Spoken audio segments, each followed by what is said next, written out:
Hi class, this is my YouTube video on Things Fall Apart by Chinua Achebe, and I believe that this book should be read in high school today because the morals and values that it presents are very good, and it ties in very well with the theme.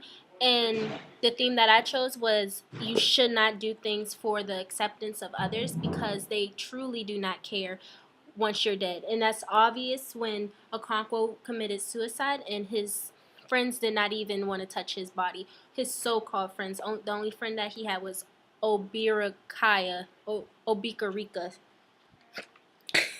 But the passage starts on page 12.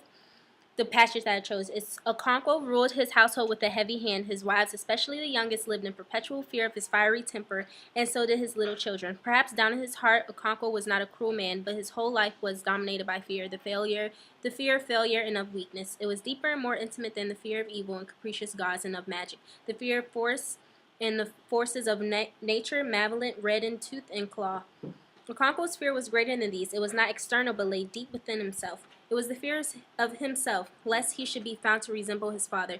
Even as a little boy, he had resented his father's failure and weakness, and even now he still remembered how he had suffered when a playmate had told him that his father was Agbala. That was how Okonkwo first came to know that Agbala was not only another name for a woman, it could also mean a man who had taken no title. And so Okonkwo was ruled by one passion, to hate everything that his father Unoko had loved. One of those things was gentleness, and another was idleness.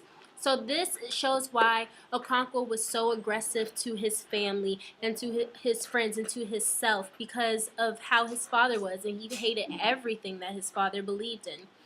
And this relates so much to Okonkwo's life from the beginning to the end and what has happened in the middle of that, because he did things because he didn't want to seem like a coward.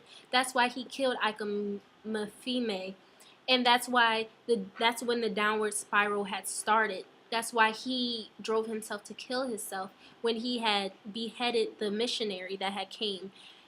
So this all ties into why he committed suicide, why he ruled his household with a heavy hand, why he killed Ikamufume, why he believed his son was a failure, and why he thought his daughter Zenema should have been a boy.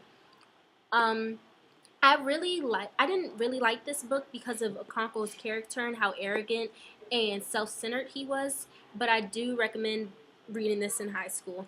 And as for the project, I hope that we get something different than this YouTube video and the passage and annotating, but it all worked out very well in the end, and I hope you enjoyed my video. I'm Kianna Hart, signing off.